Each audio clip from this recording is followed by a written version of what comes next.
Musiclist.io.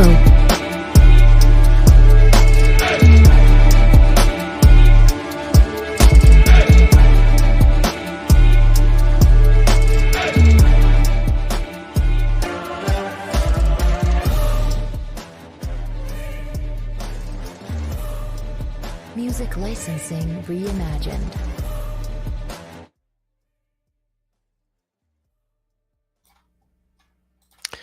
All right, everybody, welcome to the Bald Eagle Podcast. I'm Shawn Cressman. I am the Bald Eagle. We got a big show today, one day late. I apologize. It was a Monday night game, so the All 22 wasn't available until yesterday, and it takes me quite a while to go through everything. So this is the Bald Eagle Podcast. The Bald Eagle Podcast is a 100% Philadelphia Eagles podcast. We focus on the Eagles and only the Eagles. And I'm part of the Philly Sports Alliance, which is a whole host of shows. You can see them on my left right here. You're right. A bunch of shows that we have, and I'll go over those later on in the show. But we also have a sponsor, and you'll see it down here below scrolling. I'm sorry, Instagram can't see this. But down here scrolling is one of our sponsors, and that's La Terrain Watches. I purposely have it scrolling because the name is unique and has a dash in it. So it's la-terrain.com, and that's Touraine. La Terrain has a wide range of accessories, sunglasses, things like that, watches for both men and women. They have not only do they have low cost or cost effective merchandise, but they also have really nice expensive stuff too. So go check them out. Now, when you go to La Terrain Watches or laterrain.com, because they have more than watches, make sure you put in the discount code PSA, and you'll get site-wide discounts on everything. So you'll save even more money. All right.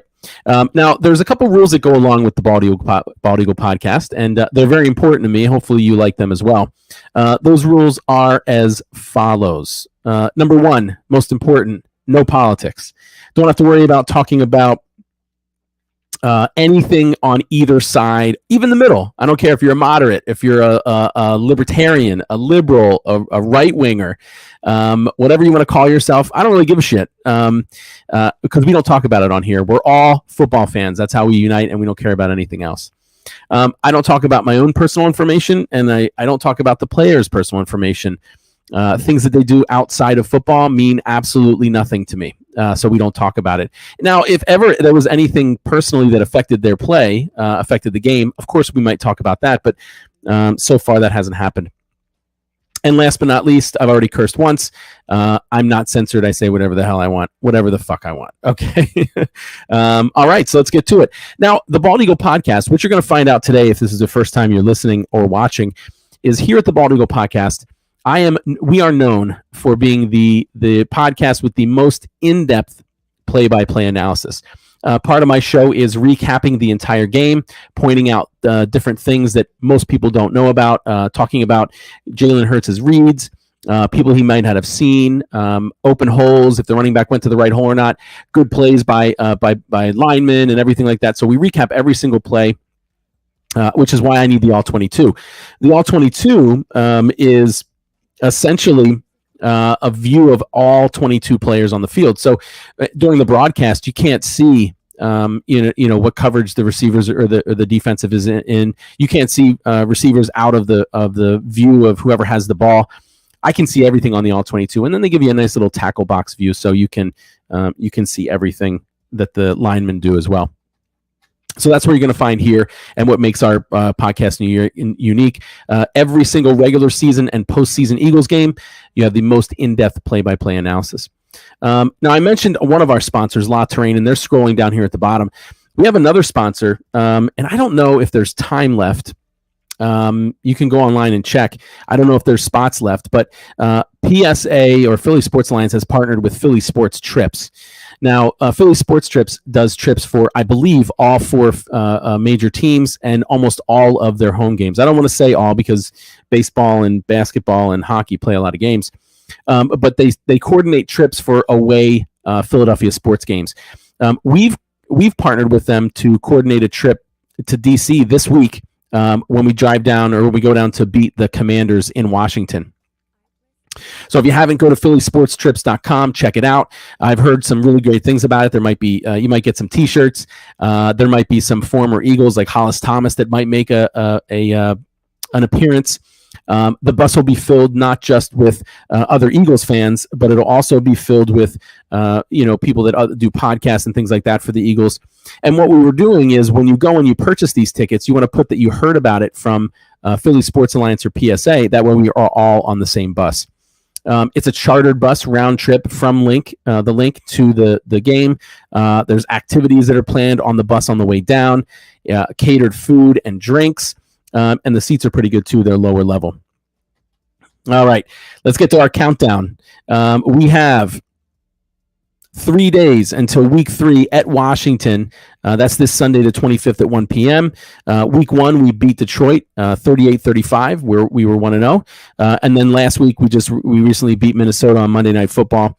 We are now 2-0. And of course, we beat them 24-7. Okay, so week 3, we're going down to Washington. That's that game that we're taking the Philly sports trip to.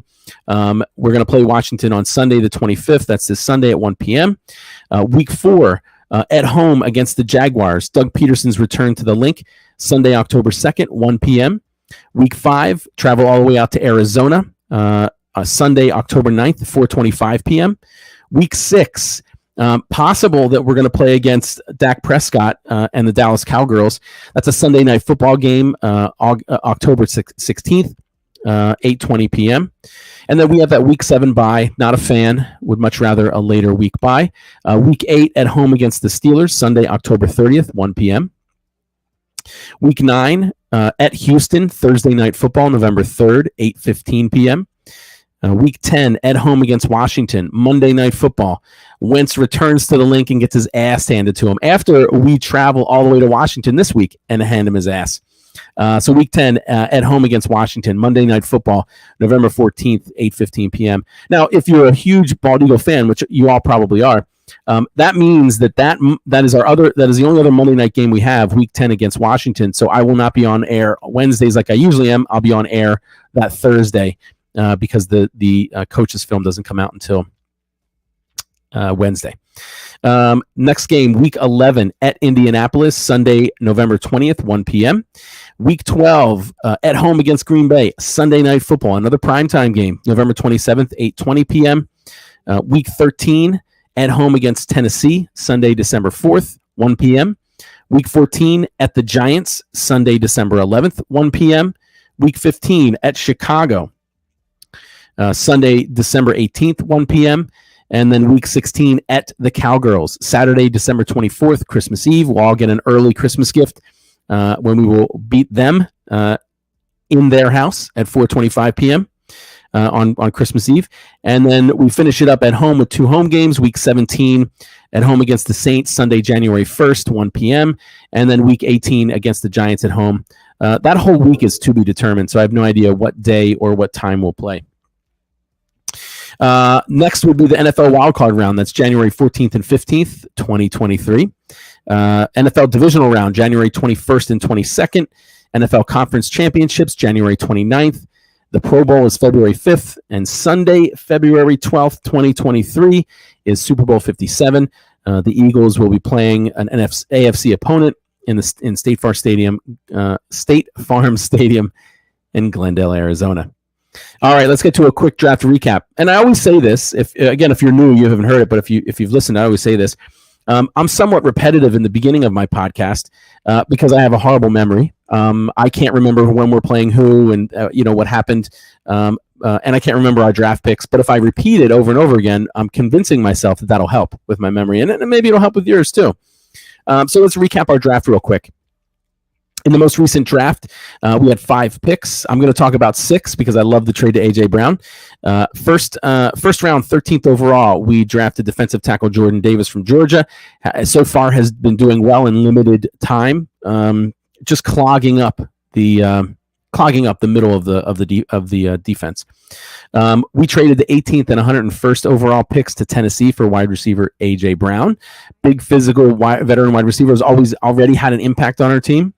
Second round, 51st overall, center Cam Jurgens from Nebraska. Third round, 83rd overall, linebacker Nakobe Dean from Georgia.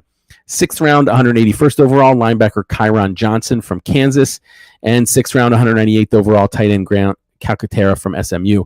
And we did have 3 undrafted free agent signings currently on the active roster. Reed Blankenship, a safety from Middle Tennessee State.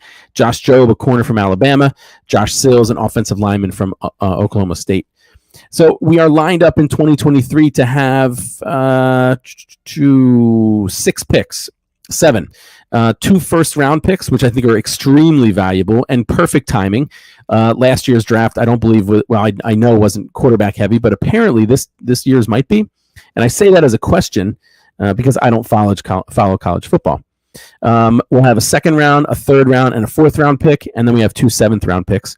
Looking one more year ahead, 2024, we have 1 first-rounder, 2 second-rounders, a third, 2 fourth, one of those from Minnesota, which could become a 5th. We have a 5th and then a 6th. That 6 is either ours or the Titans, whichever is better.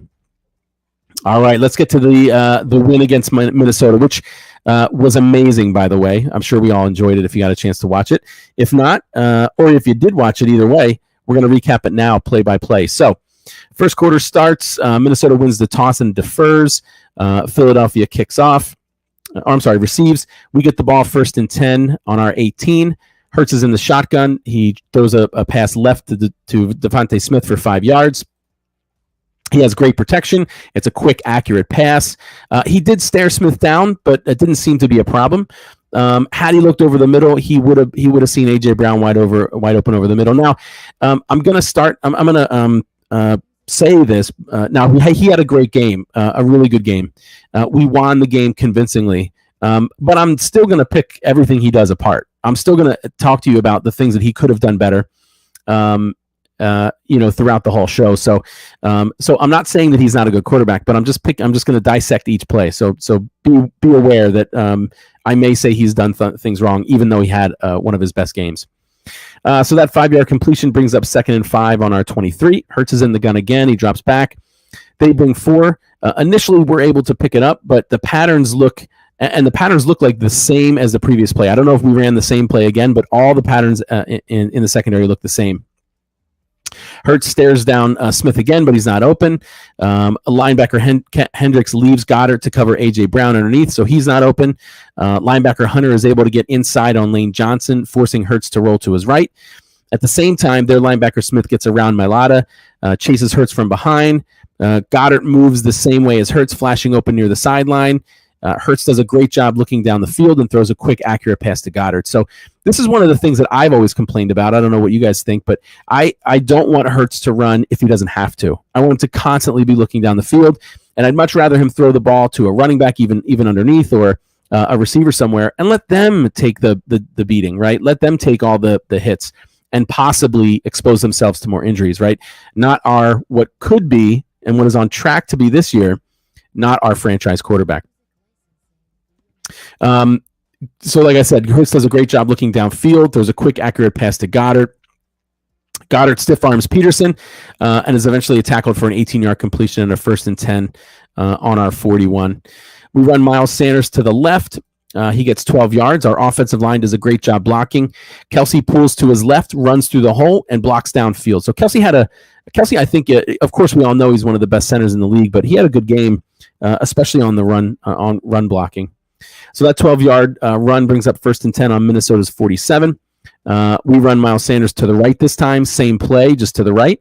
But this time, Kendrick is able to stand up Kelsey in the hole. Only gets 2 yards. So we got a 2nd and 8 on Minnesota's 45. Hurts is in the gun. He drops back. They bring 4. We have good protection initially, but no one's open. Their linebacker, Wanham, uses an inside spin move to get around Mailata and forces Hurts to move to his left and climb the pocket. Tomlinson and Phillips are able to shed their blocks and sack Hurts for a 0-yard loss. So right on the line of scrimmage. Now, this one I didn't complain about Hurts. I didn't say he should have done anything differently because I don't think he should have. He looked at downfield. Nobody was open. He climbed the pocket. And unfortunately, the linemen weren't able to hold their blocks, and he eventually got sacked. So not a bad play by Hurts. He did exactly what he should have done. So that sack brings up 3rd and 8 on Minnesota's 45. Hurts in the gun again. He throws a screen to Gainwell. Wide receivers run go routes, taking all the corners downfield. Blocking is excellent underneath, but a little too good because Dickerson left too early and was about 4 yards downfield when Hurts releases the pass. So that 24-yard screen comes back. We lose 5, and now we got a third and 13 on the 50-yard line.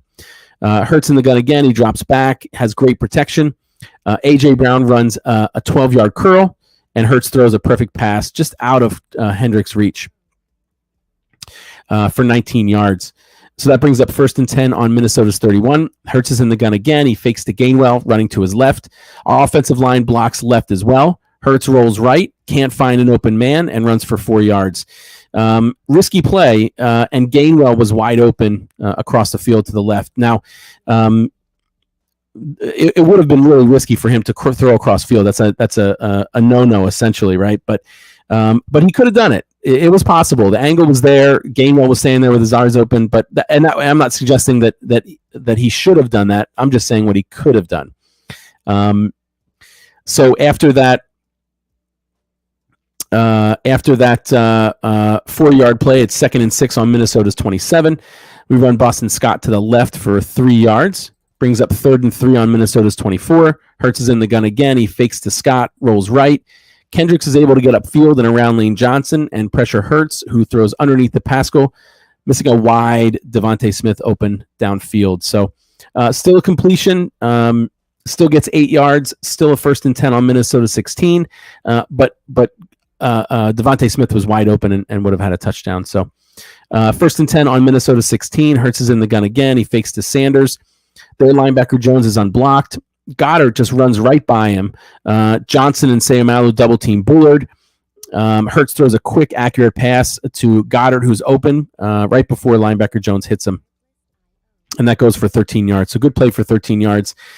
Brings up 1st and goal on Minnesota's 3. Hurts is in the gun. RPO to Sanders, and Hurts keeps. Runs to his right, plants his foot, and cuts left, avoiding Bynum. But their linebacker Hicks hits him at the 2-yard line. Their defensive lineman Lynch hits him at the goal line, but Hurts just keeps pushing and running and chopping his legs and gets in for a 3-yard touchdown. Extra point is good, so that was that makes the score 7-0 in favor of the Eagles. That was an 11-play, 82-yard drive that took 5 minutes and 51 seconds off the clock.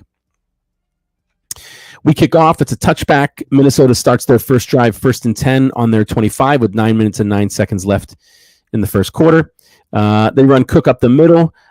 Josh Sweat does a great job bull rushing left tackle Darrisaw into the backfield and tackles Cook for a 1-yard loss. So great way to start the game on defense. 2nd and 11, Minnesota on their own 24. Cousins in the gun, throws a pass to the left to Justin Jefferson. We're in zone. Jefferson's able to find a spot, but Maddox does a good job of tackling him immediately after a catch, so that is only a 6-yard gain. Brings up 3rd and 5. Minnesota has the ball on their 30. Cousins in the gun again. We have 5 guys on the line. Reddick and Graham drop back, and T.J. Edwards blitzes up the middle. Cook is able to get in his way, but T.J. Edwards just knocks him down. Hits Cousin right after he releases the ball. In coverage, Slay is one-on-one with Jefferson, has excellent coverage, and is able to knock the ball down. Now, this is the one that you may have heard the announcers talk about. He did hold Jefferson's hand while he was in coverage a little bit.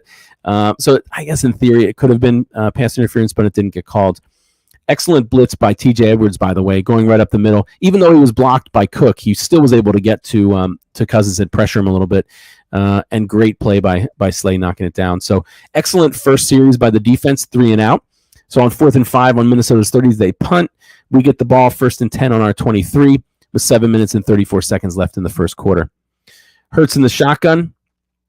Throws a screen to A.J. Brown. Gets only 4 yards.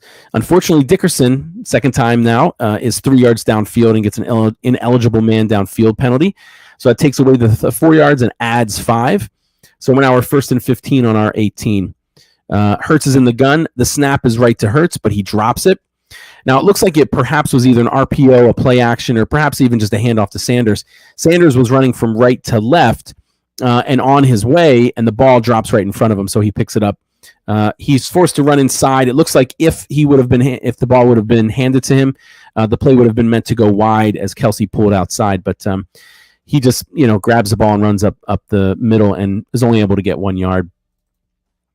So that brings up 2nd and 18 on R15. Hurts in the gun again. He drops back. He has great protection. He steps up into the pocket, rolls right, still looking downfield. Quez Watkins is able to get open over the middle, and Hurts throws a quick, accurate pass. He does a great job climbing the pocket and continuing to look downfield instead of trying to run. Delivers a great pass, and Watkins does a great job continuing to work while Hurts is scrambling around. So that 16-yard completion brings up 3rd and 2 on our 31. Hurts is in the gun again. He fakes to Gainwell, rolls right, finds Goddard open in the flat, and throws a quick, accurate pass. So in this play, Goddard and Smith crossed. Smith tried to get out of the way of their corner Sullivan, but he swings and he barely hits him with his arm. Unfortunately, the 6-yard play comes back, and there is a pass interference called on that hit. It's essentially I forget what it's called, but it's a penalty anyway. It's a pass interference penalty. So it's a 10-yard penalty. So now we're 3rd and 12 on our own 21. Hurts in the gun again. He drops back. He drops back deep. He's staring to his left and misses a wide open Jack Stoll running right to left over the middle. Meanwhile, their linebacker Wanham runs outside and around Malata. Linebacker Hunter runs an inside move on Johnson. When Hurts tries to step up, Hunter's there, so he moves back, and Wanham's there to sack him for an 8-yard loss. So after that 8-yard loss, it's 4th and 20 on our 13, so we punt. Vikings get the ball 1st and 10 on their 39 with 4 minutes and 37 seconds left in the first quarter. They run Cook up the middle for 3 yards. Their defensive line is blocked. Edwards does a great job filling the hole. I'm sorry, our defensive line is blocked. And that's whenever you hear about these running backs having a lot of yards, and fortunately Cook did not have a good game against us. Oftentimes what happens is the linemen actually pull or go into the second level and get linebackers, not just the defensive linemen. And that allows the running back to run deeper into the secondary. So that was a 3-yard gain by Cook, brings up 2nd and 7. They have the ball on their own 42. Cousins throws a short pass to Smith.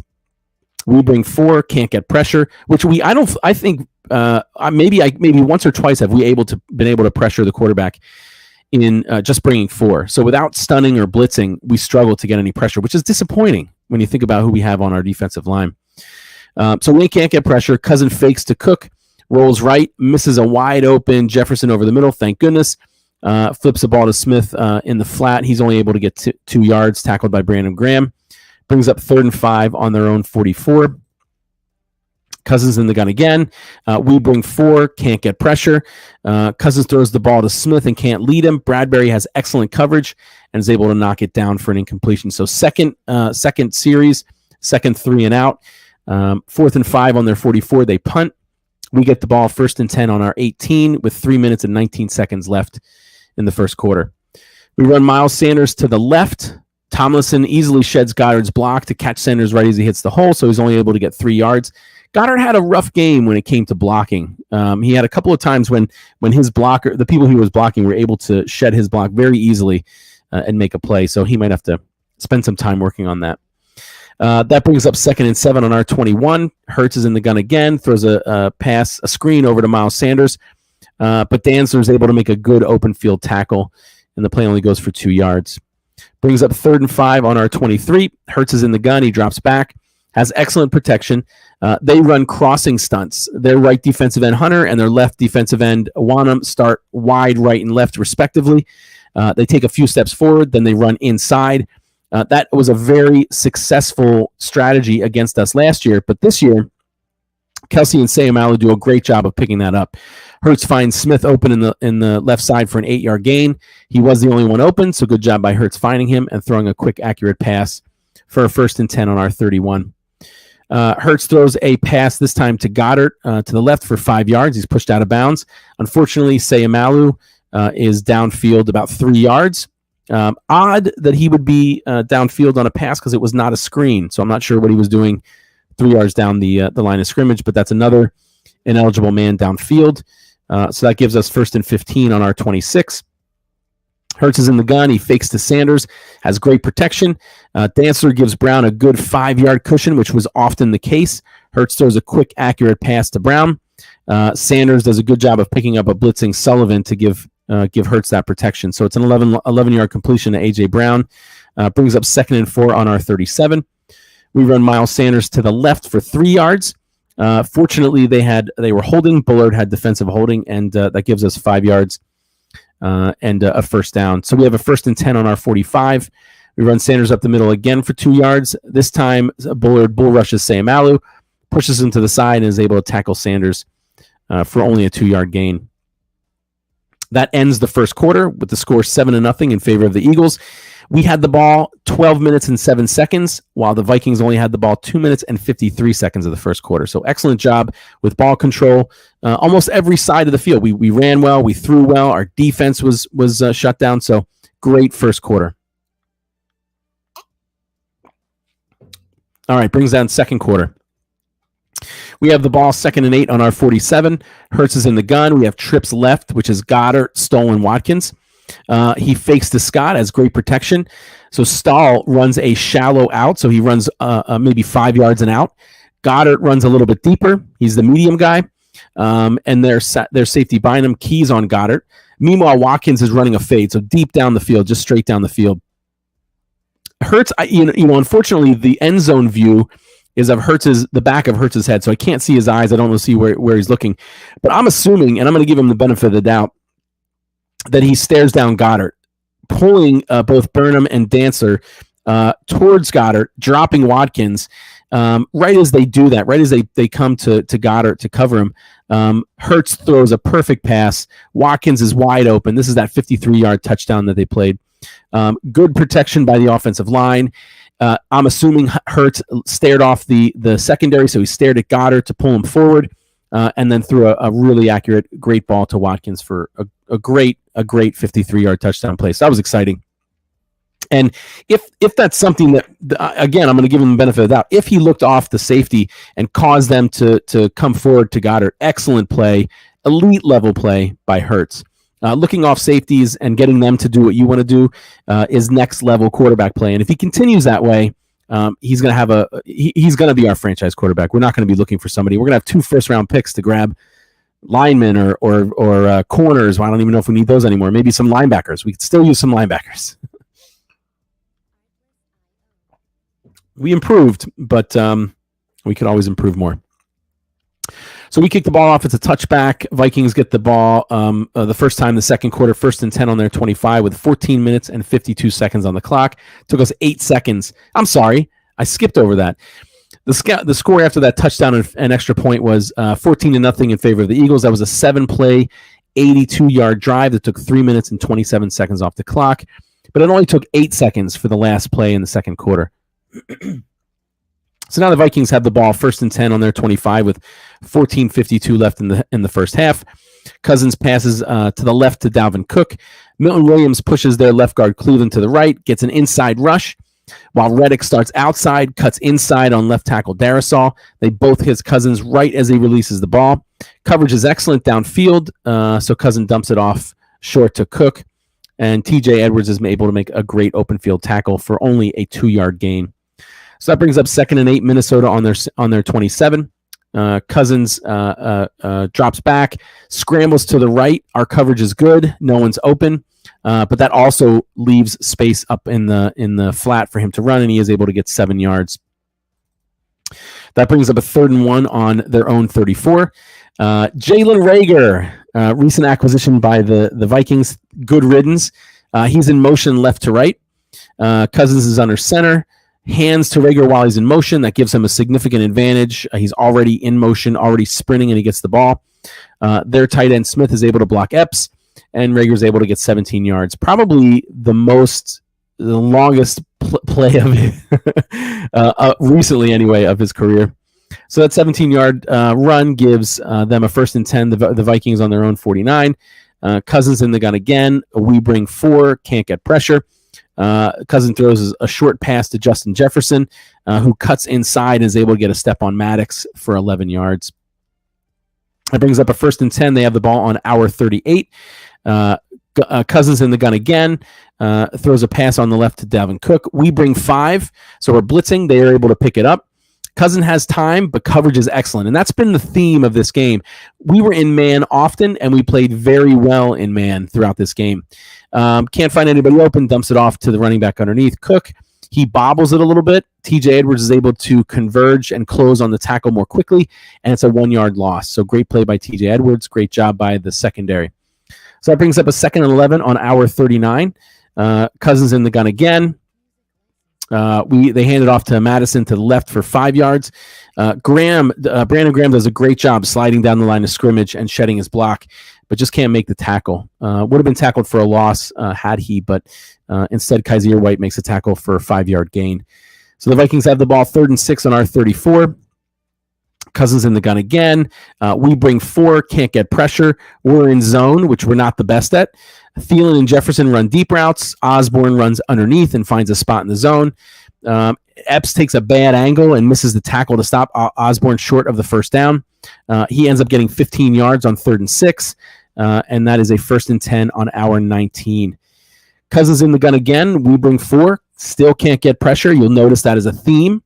Cousin rolls right. Coverage is good. Munt is running left to right with Reddick in coverage. Munt plants his foot, cuts left, so he's running left to right, so he's running to his right, plants his foot and changes direction. Reddick isn't able to keep up. Munt has a step or two, and Cousin throws a quick, accurate pass for 17 yards. So that gives them a 1st and goal on our 2. Cousins in the gun again. He fakes to Cook, which brings our linebackers to the left, and then he rolls right. So our linebackers shifted to the left of the line of scrimmage if you're facing, if you're the viewpoint of the offense, which puts I don't even know which linebacker it was. I think it was TJ Edwards. Puts him out of place. So he's not in position. Underneath Jefferson and Bradbury. Smith blocks for a moment, then releases underneath Jefferson and Bradbury, and that's where he's uncovered, and Cousin finds him for the easy touchdown. So that was makes the score 14-7. Eagles are in the lead still. 9 plays, 75-yard drive, took 5 minutes and 13 seconds off the clock. They kick off. We get the ball 1st and 10 on our 16 with 9 minutes and 34 seconds left in the first half. Let me wave to some people at Instagram. No comments yet. Hey, if you guys are watching and you have a question or a comment, by all means, type it in whatever place you're watching it, YouTube, Facebook, Instagram, and I'll bring it up live on the show. So we start the second quarter, 1st and 10 on our 16 with 9:34 left in the first half. Hurts in the gun, RPO, Hurts keeps. Dancer is able to stay outside the blocking and get Hurts for no gain. So that brings up a 2nd and 10 on our 16. Hurts is in the gun again. He fakes to Sanders. They bring 4. We're able to pick it up well. Hurts misses Goddard getting open over the middle, throws short to Sanders. Sanders steps back to try and avoid the tackle, but Dancer's able to trip him up for a 2-yard loss. So again, he completed a pass. Hurts that he got rid of it, but did miss one of the receivers. So that 2-yard loss brings up 3rd and 12 on our 14. Hurts is in the gun again. He drops back, has good protection initially, but their linebacker Hunter eventually gets inside on Dickerson, puts a little pressure on Hurts, who rolls to his left. Gainwell is wide open in front of him. I don't know why he didn't pass it to him. It was 3rd and 12. If he throws it to Gainwell, I'm pretty confident Gainwell can make one guy miss and get a first down. Instead, he keeps it, runs out of bounds for an 8-yard gain. Fortunately, Dancer's charged with illegal contact, so that extra 5 yards gives us a first down. Otherwise, it would have been a 4th and 4. So we got a first down on our 27. Hurts is in the gun, hands off to Sanders. Their linebacker Jones comes blitzing from the right and is able to chase Sanders down from behind. Disappointing. It just happened to be a good call on defense, because had he not caught Sanders from behind, the blocking downfield to the left was excellent. Probably a pretty solid gain had Sanders been able to complete that, and that instead it was a 2-yard loss. So it brings up 2nd and 12 on our 25. Hurts is in the gun. He drops back, has great protection, but nobody's open. He sees Goddard pull away from their linebacker Hicks, throws a perfectly placed ball over Dantzler and Hicks. Goddard has to jump for it, jumps up in the air, gets both hands on it, but Dantzler's able to knock it loose when he hits him. Excellent pass by Hurts, excellent touch. He threw Goddard open. Goddard just needs to catch that. That's a tough catch, but he still needs to do it. How you doing, Jock Talk? Thanks for watching. I'm a day late, right? It's Thursday, not Wednesday, but that's what happens on Monday night games. So after that Goddard drop, it's 3rd and 12 on our 25. Hurts is in the gun again. He throws to the left to Pascal. It's trips left. Goddard, Smith, and Pascal on the left-hand side. We provide Hurts with good protection. Goddard and Smith both run deep routes. Pascal runs underneath. Hurts throws a quick, accurate pass. It's just not far enough for a first down. It was 6 yards on 3rd and 12. So we punt. Minnesota gets the ball 1st and 10 on their 26 with 6 minutes and 20 seconds left in the half. Cousins in the gun, drops back, throws a short pass to the left to Jefferson. We bring 4, can't get pressure on him. Jefferson runs underneath, and Slay's giving him a cushion because he is obviously a deep threat. Jefferson catches the ball at the line of scrimmage, but is able to run for 7 yards before being tackled by Slay. Yeah, it was still though. My whole viewpoint is that if you can touch the ball, especially if you have both hands on it, you got to come down with it. So would have been a tough play. Would have been a really good play by Goddard, but I would have rather him would have been able to do that. Right? We all wanted him to catch it. So, okay. So after that 7-yard completion to Jefferson, it's 2nd and 3 on Minnesota's own 33. They run Cook to the right for 1 yard. Tackled by Maddox and Hargrave. That brings up 3rd and 2 on their own 34. Cousins in the gun again. We bring 5. They pick it up. TJ Edwards has inside position on Smith, who cuts inside. Cousins throws an accurate pass, but TJ Edwards has excellent coverage and knocks the ball down.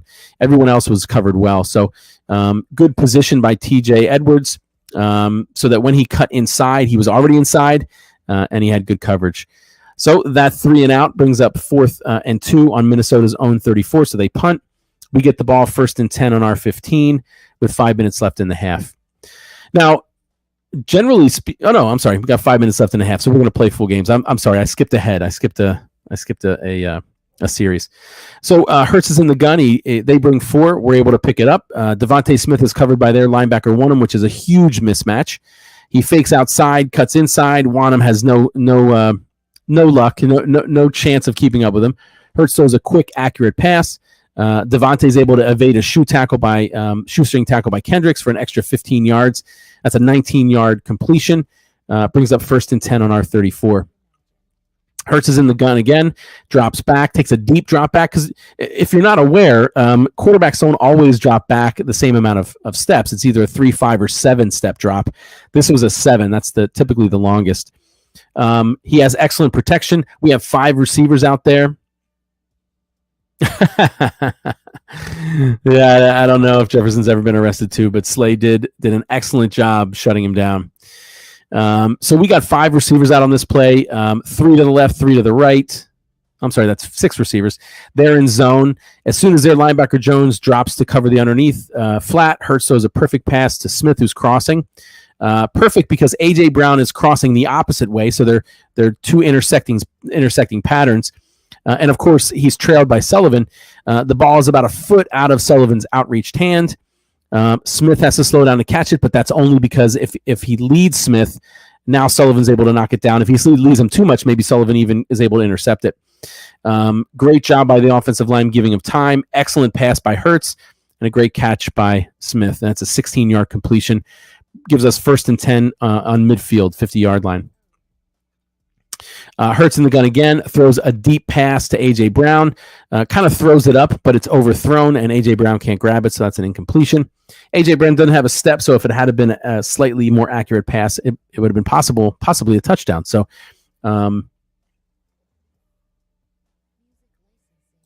what do we got here? NFL scheduled Eagles week versus second Rager. Yeah, we play Wentz next week, and then we have Doug Peterson comes to the link week 4, and then Ertz. Yep, and then 6 the Cowgirls. Interesting schedule. Exciting, I think, if you're an Eagle, right? All right, where were we? An incomplete pass to A.J. Brown. So that brings up 2nd and 10 on midfield. Boston Scott runs up the middle, has great blocking downfield by Kelsey and Goddard. He gets to the secondary, and Scott runs for 16 yards. That gives us a 1st and 10 on Minnesota's 34. Scott, again, this time he runs up the middle. This time he misses the hole, which is unfortunate. Dickerson blocked down. Kelsey pulled and blocked outside. There was a nice little hole he could have gone. He tries to string it outside. I think he sees the linebacker in the hole, but the linebacker was deep and it was a wide hole, so he had space to kind of get around him. Instead, he tries to string it out. Sullivan blitzes that way, cuts him off, and forces him back inside where their linebacker Smith is able to shed his block, eventually by Kelsey, and hit Scott for a 1-yard loss. So Scott needed to hit up the hole and just make that linebacker miss. So that's a 1-yard loss, brings up 2nd and 11. We have the ball in Minnesota's 35. We run Miles Sanders up the middle. Excellent blocking downfield by Kelsey. Great job running right through the hole and following his blockers by Sanders for a 9-yard run. So that brings up 3rd and 2 on Minnesota's 26. Hurts is in the gun. He drops back. It's an RPO, which means he's faking the handoff and checking what the defensive end does. Keeps the ball, rolls right. No one's open. Keeps it and has space to run untouched down to the 7-yard line. So runs down the right side of the field to the 7. Hicks hits him, but he's able to spin around. Bynum is waiting and hits him again at the line at the end zone, but Bynum doesn't wrap. Instead, he tries to strip the ball. Hurts is able to keep moving, fall forward for a touchdown. That's a 26-yard scramble and touchdown run by Hurts. Again, who knows how things would have happened if he had run out of bounds right at that 7-yard line. Would we have scored a touchdown? I'd like to think we can make it from 7 yards. So I would have preferred it. I would have much rathered him run out of bounds than muscle for a touchdown. Now, if we're in the playoffs, maybe a different story. But the second game of the year of the season, again, if he gets injured, it's a significant hit to our team. Either way, it was a touchdown. Extra points good. Score is now 21-7 in favor of your Philadelphia Eagles. It was a 7-play, 85-yard drive that took 3 minutes and 2 seconds off the clock. We kick off. Minnesota starts the drive 1st and 10 on their 22 with 1 minute and 53 seconds left in the first half. Cousins is in the gun, drops back. Sweat is wide right, and he bull rushes their left tackle Darrisaw into Cousins and grabs Cousins for a sack. Unfortunately, he grabbed Cousins by the face mask, so that did not count, and there was a 15-yard penalty. So it's 1st and 10. Minnesota now has the ball on their own 37. Cousins in the gun again, throws a screen to Cook, but he drops it.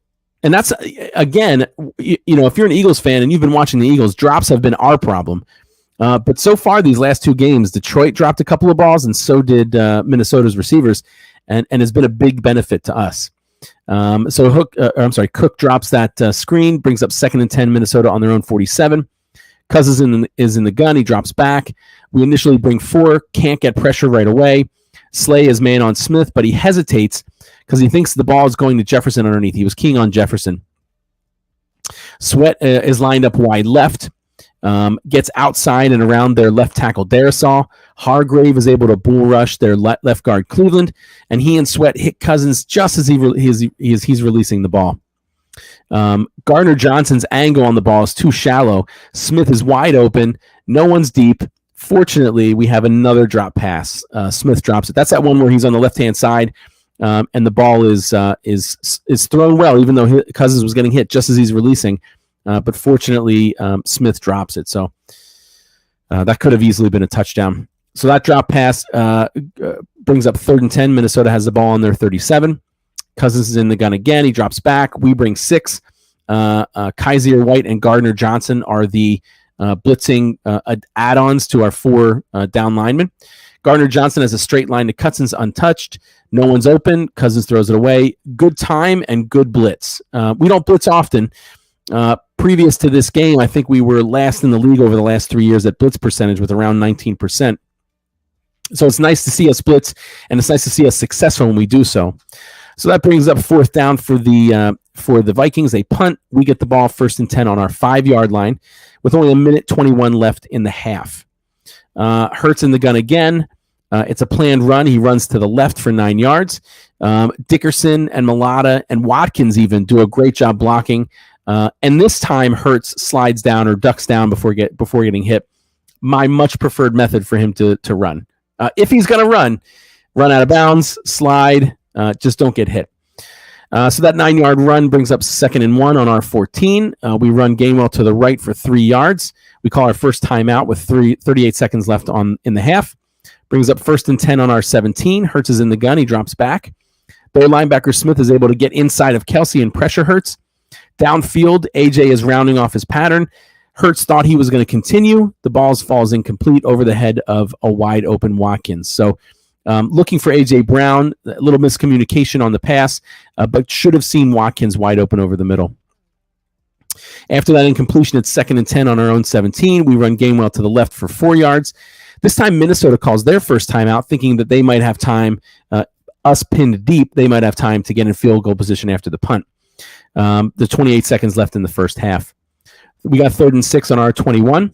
Hurts is in the gun. He drops back, has good protection. Devontae Smith runs a deep comeback on the left-hand side. Dancer's giving him a lot of cushion to avoid allowing the long pass and touchdown. Hurts throws a quick, accurate pass at 16 yards, and we call our second timeout with 22 seconds left. That gives us first down on our 37. Hurts is in the gun again. He drops back, has great protection. Goddard stays in the block, then releases to the left. Their linebacker Hitz doesn't see him. He's focused on Gainwell. Hurts finds Goddard, who's wide open with a quick, accurate pass. Goddard runs untouched for an additional 18 yards for a 19-yard completion. That gives us 1st and 10 on Minnesota's 44. Goddard does run out of bounds, so that stops the clock with 15 seconds. Hurts in the gun again. We give him great protection. Throws a quick, accurate pass over the middle to Dallas Goedert again for 24 yards. We call our third timeout with 3 seconds left, and Jake Elliott kicks a 38-yard field goal, making the halftime score 24-7. That was an 8-play, 75-yard drive that took 1 minute and 21 seconds. I would say that this is probably one of the most impressive drives that the Eagles have had for a long time. We have 1 minute and 21 when we get the ball. We're able to drive down the field and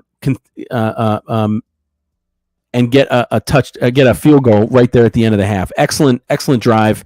Excellent job by Hurts finding open receivers. We didn't do a great job running the ball, but we were able to get out of bounds to stop the clock. So and that ends the second half, 24-7. Now, time of possession in that half was somewhat even, 7 minutes and 10 seconds. The Vikings had it. We had it 7 minutes and 50 seconds.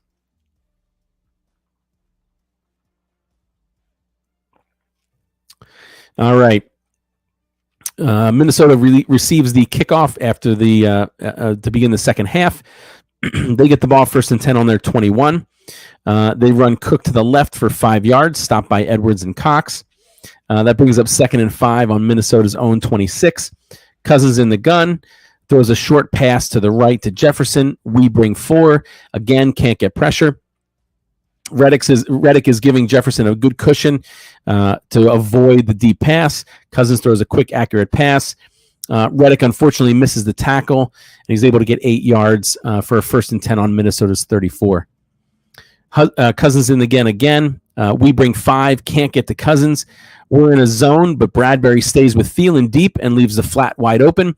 Osborne runs underneath, grabs a completion from Cousin for 10 yards and runs out of bounds. That gives the Vikings 1st and 10 on their own 44. There's a false start, brings up 1st and 15 on their 39. Cousins in the gun again. We bring 4. Cox uses an inside move to pressure Cousins. We're in zone again. We're not the best zone team. Maddox goes deep with Thielen, vacating the underneath spot. Munt's able to squat there and be wide open for an 11-yard completion, eventually tackled by TJ Edwards. That brings up 2nd and 4 at midfield. They run Cook up the middle for 6 yards, stopped by Epps and Maddox. Brings up 1st and 10 on our 44. Cousins under center. We bring 4, can't get pressure. It's a play action to Cook, which means they fake to Cook, and Cousins rolls to the left. Has plenty of time, misses an open Osborne over the middle, fortunately. Dumps it off to running back Cook in the flat, who TJ Edwards took his eyes off once he realized the handoff was fake. Cook is able to run untouched for 14 yards out of bounds. So not the best play by TJ Edwards. Stared at Cook while he was, to check to see if he got the ball on the handoff. He didn't, forgot about him, and allows Cook to be wide open in the flat. So that gives them a 1st and 10 on our 30. Cousins in the gun again. We bring 5. Can't get pressure. Jefferson fakes right and cuts left inside, and Maddox falls for it and is out of position. Cousins this time throws a quick, accurate pass for 11 yards. They then have a 1st and 10 on our 19. Cousins in the gun again. Throws a pass to the right to Madison. We bring 4. Can't get pressure, but we have excellent coverage downfield. Cousin dumps it off to his running back, Madison. TJ Edwards, Kaiser White converge quickly. He's able to get around them, but by the time he does, Graham and Tuapalatu are there to clean it up for no gain. Great play by the defense. So that brings up 2nd and 10 on our 19. Cousins is in the gun. We bring 4. Hargrave bull rushes and gets around Cleveland. Slay is one-on-one with Jefferson. Cousins thinks Jefferson is going to go inside and underneath Slay. So Slay had coverage. And oftentimes with patterns, they have options. The receivers have options. Jefferson swatted Slay and went outside and above him. Cousins thinks that he's going to cut inside and underneath. As Cousins is throwing, he gets hit by Hargrave and Jefferson, so he's not able to see what Jefferson decides. Right as he releases the ball, Jefferson does go outside. Cousins thinks he's going underneath. The pass is short and underneath, right into the arms of Slay for his first interception. Runs it back to our 19. Cleveland actually had to hold their lineman. Cleveland had to hold Hargrave to slow him down. Otherwise, he would have gotten to Cousins before the pass. So on top of the interception, we get 5 yards added for the holding penalty. So we get the ball 1st and 10 on our 19 with 9 minutes and 51 seconds left in the third quarter. Hurts in the gun again, throws a screen to Goddard for 8 yards, brings up 2nd and 2 on our 27. Hurts is in the gun. He fakes to Sanders. They bring 5. Their left corner Sullivan blitzes, but we pick it up well by Sanders. Tomlinson is able to get inside on Kelsey, but Kelsey's able to block him. Even though Kelsey blocks him and pushes him across Wentz's face, Wentz feels that pressure and rolls right. No one's open. He tries to throw a back shoulder to A.J. Brown, but it's not a really good pass. A.J. Brown can't catch it, and it falls incomplete. Now, this is the rare occasion where Hurts does not trust his blocking and does not climb the pocket when he should have. If he had climbed the pocket straight towards the line of scrimmage, which is the plan, right? That's the design. Smith was wide open down the right sideline, and most likely that's a touchdown. But it's okay. We still won the game, right? But again, I'm pulling this stuff out because I want Hurts to be perfect. I want him to do everything right. So I'm thinking about these things that he could have done. So the next step in his progression, he did a decent job against the Vikings, is to climb the pocket as it is blocked around him. So we'll see how things go. So that incompletion brings up a 3rd and 2 on our 27. We run Miles Sanders to the left. Hunter's able to shed Goddard's block and tackle Sanders for a 4-yard gain. Again, Goddard doesn't do the best job blocking. That brings up a 1st and 10 on our 31. We run Miles Sanders up the middle for 6 yards, tackled by Phillips. That brings up 2nd and 4 on our 37. We run Miles Sanders again, this time to the left. This time we have great blocking downfield by Kelsey and Lane Johnson. He gets 10 yards. Brings up 1st and 10 on our 47. Hurts in the gun again. Passes this time to the left to Devontae Smith for 4 yards. He has good protection. He throws a quick, accurate pass. I'm not complaining. I'm glad that he threw the ball quickly and completed it. However, if he felt a little more comfortable because he had good protection, Pascal flashes wide open over the middle for a much longer completion. Anyway, that 4-yard completion brings up 2nd and 6 on Minnesota's 49. Hurts is in the gun. He drops back. He has good protection. They're in zone. A.J. Brown is wide left, runs a 10-yard in. Their linebacker Kendricks is pulled to the right after Gainwell, chasing Gainwell, leaving no one in the middle of the field where A.J. Brown is. Hurts throws a quick, accurate pass. A.J. Brown catches the ball, runs for a few yards. He stops, freezes Kendricks, who's in pursuit, and then cuts left and outruns everybody for an additional 10 yards and goes out of bounds. Great play by A.J. Brown. Great throw by Carson Wentz. Oh my God. By Jalen Hurts. Brings up a 1st and 10 on Minnesota's 26. Mailata false starts. That's a 5-yard penalty. Brings up 1st and 15 on Minnesota's 31. Hurts in the gun again, drops back. They bring 5. Offensive line does a great job protecting Hurts. Their corner Evans gives A.J. Brown a good 5-yard cushion. A.J. cuts underneath. Hurts places a perfect pass between Evans and their linebacker Kendricks for a 12-yard completion. Brings up 2nd and 3 on Minnesota's 19.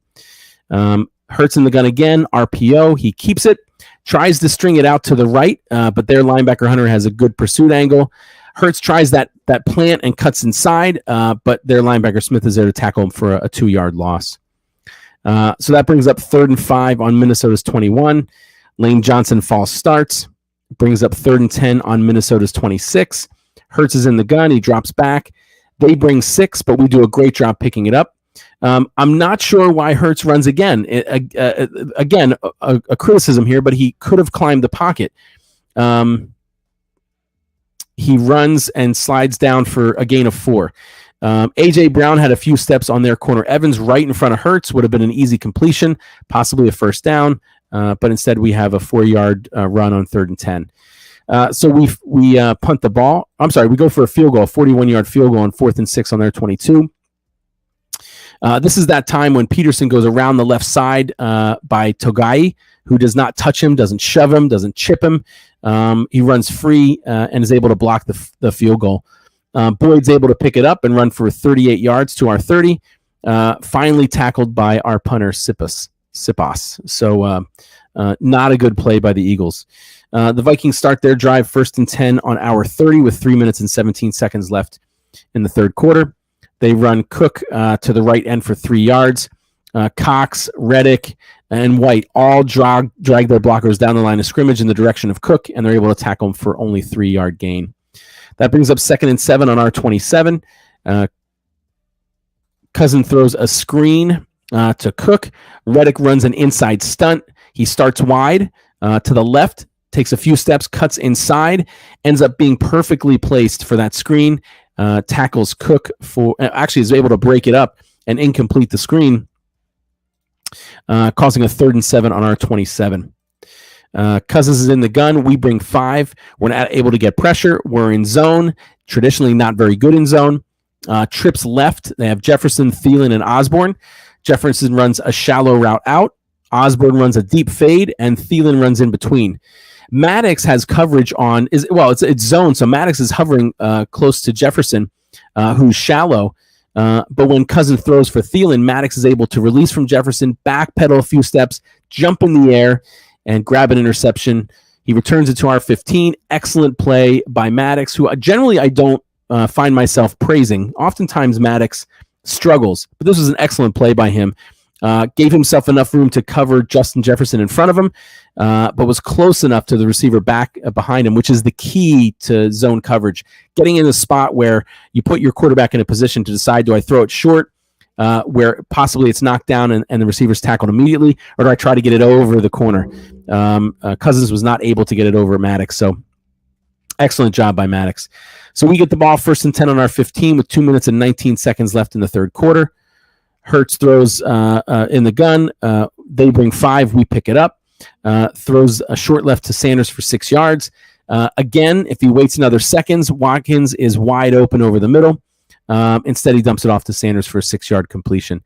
Brings up 2nd and 4 on our 21. We run Miles Sanders up the middle for 3 yards. Hunter throws Goddard to the side again and tackles Sanders, and it's only a 3-yard gain. So again, another poor block by Goddard. That brings up 3rd and 1 on our 24.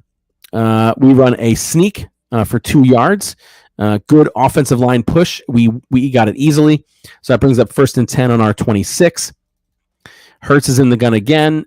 Passes short left to Scott, who's pushed out for a 2-yard gain. Nobody else was open. Good decision by Hurts. And that is the end of the third quarter. While we're at the end of the third quarter, let me quick bring up the fact that we have other partners that we work with. So for the while now, the Philly Sports Alliance has been scrolling there. That's the show or the group of shows that I belong to. But also we've partnered with Six Pack Coverage.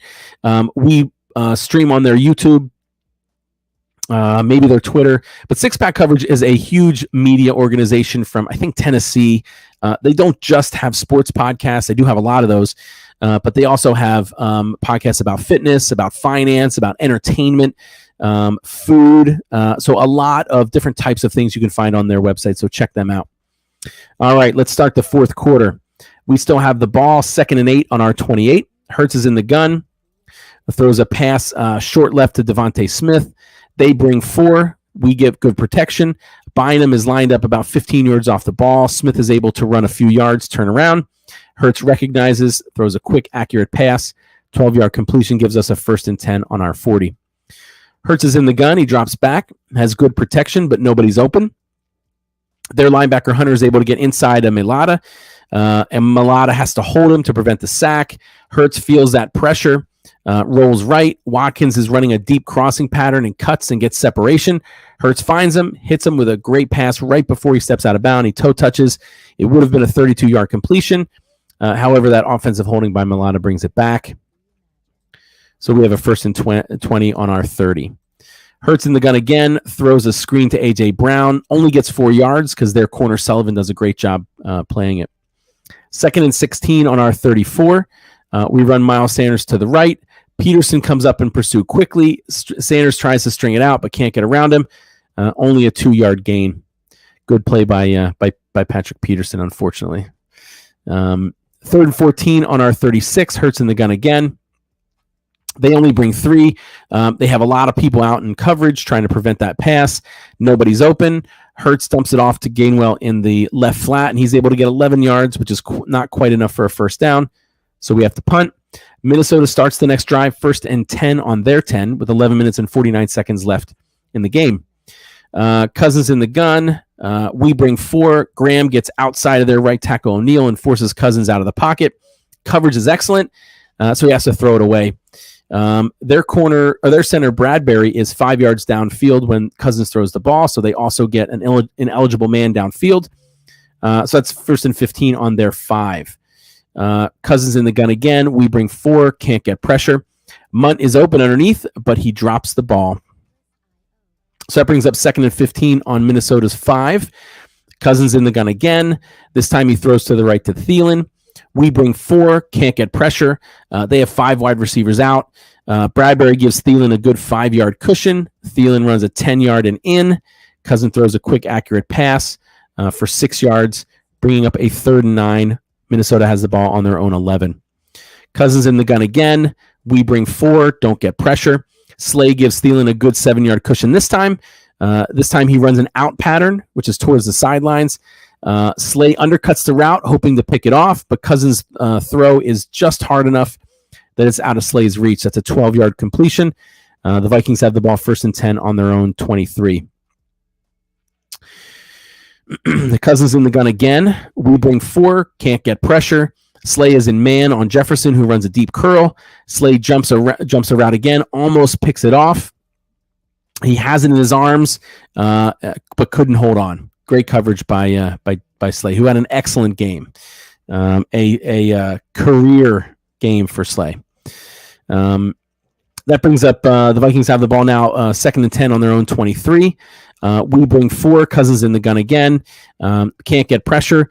Smith is able to get a step on Gardner Johnson, and Cousins throws a nice pass just over Gardner Johnson's outstretched hand. Epps hits him immediately, but it's still a 15-yard completion. 1st and 10, Minnesota has the ball on their 38. Cousins in the gun again, throws a screen to Madison. Kaiser White does an excellent job reading it. He hits Madison right as the ball gets to him, and it drops incomplete. That brings up 2nd and 10, Minnesota on their own 38. Cousins in the gun again. We bring 4, can't get pressure. Everybody's covered, so Cousins dumps it off to Madison. Madison drops it, so it falls incomplete. That brings up a 3rd and 10, Minnesota on their own 38. Cousins in the gun again. It might seem like a pattern, right? We bring 4, can't get pressure. Once so far in the game that I can recall after reading all this, that we were able to pressure Cousins with a four-man front. Cousins dumps it off to underneath to Smith, who's able to run through missed tackles by Gardner Johnson and Bradbury. Would have been a 2-yard gain on 3rd and 10, but because of those missed tackles, it ends up being an 11-yard gain. Finally tackled by Kaiser White and Marcus Epps. That gives Minnesota a 1st and 10 on their own 49. Cousins is in the gun. He drops back. We bring 7. TJ Edwards has a straight line and Cousins untouched. Cousins feels that pressure, has to throw it away. Almost picked by Slay, but a little bit short, and it hits the ground first. That brings up 2nd and 10, Minnesota on their own 49. We bring 7 again. Cousin gets rid of the ball quickly. It's a real quick dump off to Rager, who's the first receiver on his right. Rager stops his route short. Cousin thinks he's going to keep going. The pass is too far. Rager hits it with one hand, but clearly he's not a one-hand guy, so he drops it. That incomplete brings up a 3rd and 10. Minnesota has the ball on their own 49. Cousins is in the gun again. We bring 4. We run a crossing stunt. Sweat and Graham start outside. They cut inside. Cox and Williams start inside, cut out. So they switch spots. They do a cross. Cox is able to beat his man outside. Coverage is good downfield, so Cousins holds the ball. Cox reaches out, smacks the ball out of Cousins' hands. Unfortunately, Minnesota recovers that fumble, but it's a great play by Fletcher Cox on 3rd and 10. So that brings up 4th and 22. Minnesota punts. We get the ball 1st and 10 on our 25 with 8 minutes and 18 seconds left in the game. Hurts in the shotgun. It's an RPO. He keeps it. Bynum reads it immediately, blows right by Goddard, who's trying to block him, is able to grab Hurts around the waist just enough to get him to fall down. This has been a great time. He did it numerous times during this game, famously during the Saints last year, and again, I forget against 2 this year.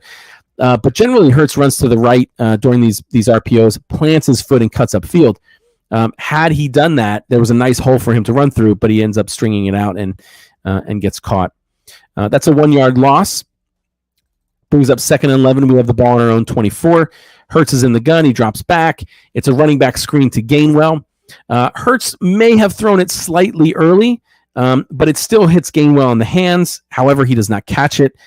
Instead, it bounces off his hands and goes right into the hands of Hicks, who's able to return that to our 9. Not Hurts' fault, this interception. All on Kenneth Gainwell, who should have caught it. The Vikings then start their next drive, 1st and goal on our 9 with 7 minutes and 25 seconds left in the game. We bring 5, still can't get pressure. Maddox is man on Thielen. Cousins throws a decent pass, but Maddox does a great job breaking it up and causing an incompletion. So that causes 2nd and goal. The Vikings are on our 9-yard line. We bring 6. TJ Edwards and Reddick have untouched shots at Cousins, who backpedals, throws the ball off his back foot in the direction of Jefferson. Slay's in man in good coverage. The pass is short. Slay cuts the route right in front of Jefferson. Almost has an interception in the end zone, but bobbles the ball and it falls incomplete. So that incompletion brings up 3rd and goal on our 9. Cousins is in the gun again. We bring 6. This time Sweat has a clean shot at Cousins, who backpedals, throws it to Jefferson right before Sweat gets there to hit him. Slay is covering Jefferson man. Jefferson isn't really looking when the ball's thrown. He doesn't realize that we have the pressure and that Cousins is under pressure. Slay's staring at Cousins the whole way, able to make a better play for the ball. They both jump in the air. Slay comes down with it with his 2nd interception, kneels in the end zone. Another great blitz, another perfect timing when they were on our 9-yard line, threatening a touchdown or better, and great turnover by Slay. So that gives us the ball 1st and 10 on our 20 with 7 minutes and 11 seconds left in the game. We start to drive to draw the clock down. We run Miles Sanders up the right-hand side for 8 yards, brings up 2nd and 2 on our 28. Run Miles Sanders again up the middle, this time for 3 yards. Gives us a 1st and 10 on our 31. We run Miles Sanders to the right again for 3 yards. Brings up 2nd and 7 on our 34. Hurts is in the gun. He hands the Sanders on his left. Sanders gets to the hole but is blocked. He bounces to his left, nothing but white jerseys. Bounces to his right, finds a seam, runs straight through the hole. And you can see as he's running, their linebacker Hunter is falling, trying to tackle Sanders, but Sanders is able to run right through it for a 10-yard gain. That brings up 1st and 10 on our 44. We run Miles Sanders to the left for 2 yards. Minnesota calls their first timeout with 4 minutes and 14 seconds left in the game. 2nd and 8 on our 46. We run Boston Scott to the left for 1 yard. Minnesota calls their second timeout with 4 minutes and 9 seconds left in the game. We have a 3rd and 7 on our 47. Hurts is in the gun. He drops back. They only bring 4. No one gets open. Their linebacker, Hunter, crashes inside, forcing Hurts to roll to his left. Their linebacker, Wanham, gets outside Dickerson, causing Hurts to change direction and run to his right. He keeps scrambling to his right. Devontae Smith was in a deep pattern downfield, turns around, runs straight towards towards Hunt, and is wide open. I don't know why Hurts doesn't throw it. He actually pretends to throw the ball to fake off the people that are chasing him. Instead, he keeps it and runs out of bounds. Could have been a much longer play. Really doesn't matter much because Kelsey was holding through all of that. They do decline the penalty, so we have 4th and 5 on our 49, and we punt. Minnesota gets the ball back with 1st and 10 on their 11 with 3 minutes and 51 seconds in the game. Cousins in the gun, throws a screen to Rager for 7 yards. Brings up 2nd and 3, Minnesota on their own 18. Cousins in the gun again. We bring 4. Can't get pressure on Cousins. No one's open. Cousins ends up dumping it off underneath the Cook. TJ Edwards does a good job hitting him immediately, limiting that gain to only 4 yards. Unfortunately, that's enough for a first down, though. 1st and 10, Minnesota has the ball on their 22. We're in zone again. We're essentially in prevent, right? So we're only rushing 4 on each one of these plays, and everybody is back in zone. So we do that. We bring 4 on this 1st and 10. Epps gives Thielen too much of a cushion. Can't close in time. Thielen runs out of bounds for a 19-yard completion. That brings up 1st and 10, Minnesota on their own 41. Cousins in the gun again. We bring 4. We're in zone. Don't get pressure. Maddox gets too deep on the left side of the field. Their Smith is on the left side, is able to get open. Cousins throws a quick, accurate pass for 6 yards. Brings up 2nd and 4, Minnesota on their own 47. Same situation. We're in zone. Bring 4. Can't get coverage. Cousins throws a short pass to the right for Jefferson for 5 yards. Brings up 1st and 10. Minnesota has the ball on our 48. Cousins in the gun again. We bring 4. No pressure. We're in zone. Everybody is deep in the secondary. Cousins scrambles to the right, gets 13 yards, eventually tackled by Kaiser White. That is the 2-minute warning. That brings up 1st and 10. Minnesota with the ball on our 35. They run Madison up the middle for 3 yards. Brings up 2nd and 7 on our 32. Cousins throws a short pass to the right to Madison for 7 yards. We bring 4. We're in zone. Don't get pressure. Madison runs underneath and finds a spot in the zone. That brings up 1st and 10 on our 25. Cousin throws a short pass over the middle. We bring 4 in zone, no pressure. Both safeties are playing deep to prevent a touchdown. Thielen runs underneath for 15 yards. And that brings up a 1st and goal on our 10. Cousins is in the gun, drops back. We bring 4, no pressure. McPherson's now in for Darius Slay, which if you, and I should have had my notes on this, but after the last, the almost interception in the end zone, it seemed like Slay had an injury perhaps to his hip. Now, I haven't heard anything about injuries to Slay from there, so maybe it was just a tweak or a something that he's fine now. But so McPherson was in his absence. McPherson has decent coverage on Thielen. If the ball is thrown in front of Thielen, probably a completion, but it's not. It's thrown a little bit short or a little behind, and McPherson's able to knock it down. So decent play by Zach McPherson.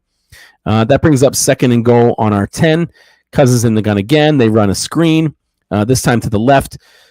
Sweat does an excellent job reading it and is able to tackle Madison for a 1-yard loss. 3rd and goal on our 11. Cousins drops back. We bring 4. We're in zone. Sweat does a crossing stunt, starts outside, cuts inside. Their left guard, Cleveland, is too late. Sweat gets a clean run at Cousins and sacks him for a 7-yard loss to end the game. So the game ends 27-4 in favor of the Eagles. All right, let's get to some highlights here. So our offensive starters and playtime, we had tight end Goddard. Left, I don't know why I don't have Goddard's playing time. Bear with me for a moment here. Tight end Goddard started, and he played 84% of the snaps. Left tackle Mulata was 100% of the snaps. Left guard Dickerson, 100%. Center Kelsey, 100%. Right guard Sayamalu, 100%. Right tackle Johnson, 100%. Important that we have all of our offensive linemen playing together 100% of the time so they can build that chemistry. Wide receivers, starter was Brown, who had 88% of the snaps. Quez Watkins got 59, and Devontae Smith got 99. Of course, Hurts was our starter and quarterback, and he got 100%. And our starting running back was Miles Sanders, who got 53% of the snaps. Hurts ended the game 26 completions on 31 attempts. That is an 83.9 completion percentage. If he is anywhere near that for the rest of the season, he will be a NFL leader. He threw for 333 yards. He had one throwing touchdown. He did have that one pick, not really his fault. And I think the interception is what's drawing, and the lack of touchdowns, throwing touchdowns anyway, is what's dragging his quarterback rating down to a 108.7. Would have been higher without the pick, and if he maybe threw 2 touchdowns. He added 11 rushes for 57 yards for 5.2 average per rush, and 2 rushing touchdowns. He's the first Eagles player to have 300 yards in a first half since Michael Vick at Washington, November 15th, 2010, and Michael Vick had 330 yards in the first half. He's the first player in NFL history to have 300 passing yards, an 80% plus completion percentage, and rushed for multiple touchdowns. So excellent game by Hurts. Of course, Miles Sanders was our leading rusher. He had 17 rushes for 80 yards as a 4.7 average, a little bit under his normal 5. But last week he had, I think, a 7.4 average, so he'll average much better. He also had 3 receptions on 3 targets, but only for 6 yards. That's a 2-yard per reception average. Devontae Smith regained his leading receiver status for this game. He had 7 receptions on 7 targets for 80 yards. That was 11.4 average. A.J. Brown did have 5 receptions on 8 targets for 69 yards, 13.8 average. And 8 different receivers caught passes in this game, which is excellent. Defensive starters, defensive tackle Cox and Hargrave. Cox played 66% of the snaps. Hargrave had 62. Defensive end Sweat had 57%. Linebackers Reddick, Edwards, and White. Reddick was in 67%, Edwards was in 92%, and White was in 74%. Corners were Bradbury and Slay. Bradbury played 100% of the snaps. Slay played 80%. Our nickel corner Maddox played 82%. Safety Epps played 100%, and Gardner Johnson played 100%. Jordan Davis actually played less snaps this game than he did against Detroit. He had 22 versus Detroit. He had 21 against Minnesota, and that was about 34% of all defensive snaps. And Brandon Graham played 29 snaps, which is about 48%. The defense only allowed 62 yards rushing and only 202 yards passing. Excellent showing. Cousins was 27 of 46, which is only 58.7%. Anything below, I'd say 63 is poor. He only threw for 221 yards. He had 1 touchdown, but 3 picks. He had a 51.1 quarterback rating. Excellent job by our secondary. The defense forced those 3 turnovers. Slay had 2. Maddox had 1. Slay ended up being named the NFC Defensive Player of the Week, and he was credited with 5 passes defended. And by the way, a pass defended doesn't mean that you're covering a guy who doesn't catch the ball. It means that you're actually physically hitting that ball in some capacity and causing an incompletion. I mentioned that was a career day for him. The 5 passes defended was the most in his 10-yard career. Third down efficiency. We were 7 for 13. That's 53.8%. That's not very good. They were 4 for 12. That's 33.3%. That's even worse. Nobody had the ball. Nobody tried anyway on 4th down. In the red zone, we were 1 of 2. That's 50%. Not bad. They were 1 of 4. That's 25%. That's bad. Goal to go. So within the 10-yard lines, or first and goal, second and goal, we were 1 for 1, and they were 1 for 3, which is 33%. We had 486 total yards, 163 rushing, and 323 passing. They only had 264 yards, 62 rushing, 202 passing. Now, penalties were a struggle, right? All those ineligible men downfield, horrible penalty to get. We had 8 total penalties for 60 yards. In the last 2 seasons, we've had 11 ineligible man downfield penalties, and that leads the league. The second most is the New York Giants with 6. The NFL average per year is 2.7. Minnesota had 5 penalties for 25 yards. And then we dominated in time of possession. We had the ball for 36 minutes and 14 seconds. That means they only had it for 23 minutes and 46 seconds. All right, let's talk some rankings, right? This is something new that I'm doing here in my podcast. I'm into this kind of stuff. I'm a nerd, so I'm going to share it with you. The first one isn't really a nerd stat. It's just the NFC East ranking or standings, right? So we're, of course, in first place because we have more points scored, even though we're tied with the Giants at 2-0. We have a 2-win streak, and so do the Giants. So that's Giants are in second place, 2-0 with a 2-win streak. The Commanders are 1-1 with one loss streak, and Dallas is 1-1 with 1-win streak. Our offense, we are fourth, tied with Miami and Baltimore. So we're tied for fourth with 31 points per game. We are first in the league with 470.5 total yards per game. Second in the league with 189.5 rushing yards per game. We're sixth with 5.2 rush yards per attempt. Seventh in passing yards per game with 281. And we're ninth in passing completion percentage with 69.84. As we move through the season, we'll see that completion percentage settle down a little bit, because if we were in the middle of the season, 69.84 would probably be top 5, if not top 3, since Drew Brees is no longer in the NFL. Our defense, as far as what they allowed, they're 14th for points per game with 21, 14th with total yards per game with 325, 20th with rushing yards given up per game with 121.5, 31st in rushing yards per attempt at 6.2. Swift crushed us last week. I think he had somewhere around 8 or 9 yards per rush. And we are 12th in passing yards given up per game at 203.5. And lastly, our defense has allowed an opponent quarterback completion percentage of 57.83%, which is 5th in the league. So that's good. All right, injury updates. Nothing serious. Practice today, A.J. Brown, Fletcher Cox, Landon Dickerson, Brandon Graham, Lane Johnson, Jason Kelsey, Isaac Seumalo, and Darius Slay were all limited in practice today because of rest. That was all they were given, rest. Avonte Maddox was out because of his back, and Hassan Reddick was limited because of his knee. A little NFL news. Those Guardian caps, if you remember certain positions, and those certain positions are offensive and defensive linemen, linebackers, and tight ends, had to wear these protective Guardian caps over their helmets. I think it was for the entire training camp, and then I think the first 2 weeks of preseason. The result was concussions this year were cut in half as compared to the 3-year average. On average, there are 23 concussions in the period in which they were mandated to wear those caps. This year was only 11.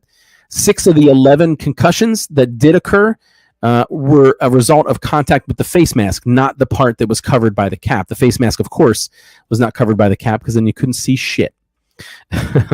12 games so far through week 2. 12 games have been decided by 3 points or fewer. That's the most in NFL history. 8 teams through week 2 have overcome a deficit of 10 points or more to win or tie the game. That's the second most in NFL history, second to 1987 when 9 teams did it. All right, let's get to the Bald Eagle fact. One of my favorite parts of the podcast. We have a short one today. So to summarize the Bald Eagle fact, number one, it's world famous, right? People around the world listen to my podcast for this fact. But what I do is I look back to history and I recount full seasons, starting in 1933 when we entered the NFL. I look at leaders. We talked about Donovan McNabb. He has most of the Eagles' passing records. I go back to former drafts.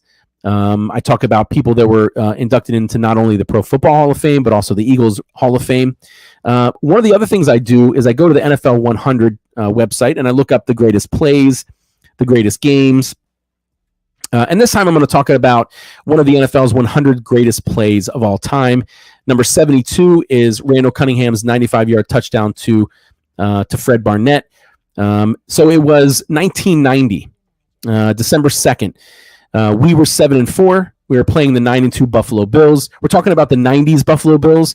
I don't recall if they went to the Super Bowl in 1990, but they had 4 years. The Buffalo Bills went to the Super Bowl in a row and didn't win one of them. The first one was close too. They won because they lost because I think they missed a field goal. Anyway, strong Buffalo team. We were 7-4. They were 9-2. We were playing in Buffalo. We were trailing 24-9 in the second quarter. Had the ball on our own 5. Cunningham drops back. He can feel some pressure. Starts to move to his right. Bruce Smith was on their team. He was the previous year Defensive Player of the Year. As Cunningham moves right, Smith is right behind him, tries to tackle him high. Somehow Cunningham feels it and ducks under that, avoiding the safety, avoiding the tackle. Cunningham scrambles to his left, still looking downfield, not looking to run, something that I admire. Throws a 60-yard bomb. Now, if you're old like me and you used to watch the NFL back in the day, they used to have a quarterback competition, which I really enjoyed. And I think they're trying to bring it back now, but I don't think it's quite the same. And one of the things that they would do is see who could throw the ball the longest. And Randall Cunningham routinely won or was in the top of that competition. So throws a bomb 60 yards in the air down the field. The ball ends up going to the Buffalo's 47-yard line. This year, we drafted a young rookie, Fred Barnett, as one of our wide receivers. I think Calvin Williams or Kevin Johnson was also drafted. We drafted 2 receivers that was really hyped up. Fred Barnett's downfield. He's able to jump up and box out Buffalo's corner Williams. He catches the ball. And then he's able to outrun the Bills secondary for 95 yards. Now, you're saying to me, Shawn, bald eagle, right? Cunningham threw the ball 5 yards deep in the end zone. How is it only a 95-yard touchdown play? Well, that's because they track that from the line of scrimmage, not from where the ball's thrown. So technically, it was a 105-yard play, in theory, it was a 105-yard play, but technically, it was only 95 yards because the line of scrimmage was the Eagles' 5-yard line. Excellent play, exciting play. I watched it live. It was ridiculous. The Eagles lost that game anyway, 30-23. Cunningham had a great year that year. He was selected to the Pro Bowl. He led the Eagles to a 10-6 record. We ended up getting a wild card berth. We ended up losing to the Redskins 20-16. Cunningham, one of his best years. He had 3,466 passing yards. He had 30 passing touchdowns. He had 118 rushes for 942 yards and 5 touchdowns. Almost had over 3,000 and 1,000 yards rushing. And he was second to Joe Montana in NFL MVP voting. All right.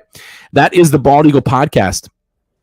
Now, for the last few minutes, I mentioned a bunch of our sponsors and partners that we have out there. For the last few minutes, I've been scrolling by another one of our partners, the Painted Lines. They're another media company. They do a lot of sports podcasts, and I think we're streaming on their YouTube, and they stream on our social media channels too. So go check out the Painted Lines. Now, I mentioned also that I am part of the Philly Sports Alliance. That's who I am with. The Philly Sports Alliance has a host of podcasts that cover a wide range of sports. And here's our lineup. So on Mondays, we have the Football Smack Talk show. That is a 100% football show, but they talk about the whole NFL, not just the Eagles. And that's hosted by Ryan Reese and Eric Ward. On Mondays at 7:30 is the Diamond Club podcast. That's an all Phillies podcast featuring John Hunter, Chris Lahiff, and Danny Hart. On Tuesdays at 6:30 is the Philly Broadcast. One of my favorite podcast names, the Broadcast. That is a Philly for sports podcast. So Eagles, Sixers, Flyers, and Phillies. That's got Ryan Reese and Ryan Finneran. Traditionally, Wednesdays at 6 o'clock, you're watching the Bald Eagle podcast, which is 100% Philadelphia Eagles, has the most in-depth play-by-play analysis. We have one more Monday night game. I forget what week it is. That's the only time I will be on Thursdays. Otherwise, Wednesdays at 6 p.m. After my show, typically on Wednesdays, is Mike Sports. That is at 8 p.m. That is a football podcast with Eric Ward and Jay Landry. They talk about the whole NFL. The interesting dynamic there is Eric Ward is an Eagles fan and Jay Landry is a dirty, dirty Cowgirls fan. So there's some disagreements, I'm sure, often on that show. Thursdays at 5:30, you're going to watch Tendies on Pattison. That's an all Flyers show featuring Paul Baccio, Jack Griffin, and Chris Lahiff. And then last but not least, Thursdays at 7 p.m. is Tables, Ladders, and Chairs. That's a wrestling show featuring Eric Ward, and Mike Rouse. All right, I think that's everything I wanted to tell you about. Do me a favor, go to Facebook, find the Bald Eagle Podcast, go to Instagram, go to YouTube. I'm on Twitter. I'm on Twitch, but I can't stream there because they don't allow us to stream to that many places. Check me out on all social media, right? Go to the Bald Eagle Podcast. You have to put in the Bald Eagle Podcast if you try Bald Eagle, or I don't even know if you put Bald Eagle Podcast if it would work, because I'm not popular enough yet to overcome all of those actual bald eagles, because it is a bird after all. So like me, like the Bald Eagle, share with all your friends, post comments, comment during the show, and I'll bring your comment up live. But check us all out. Check out Philly Sports Alliance as well. Check out all those other shows that are out there. Check their social media, and keep an eye out. And I'll see you guys next Wednesday, 6 p.m., where we will dissect the Eagles' thrashing of the Washington Commanders and quarterback Carson Wentz. Go Birds!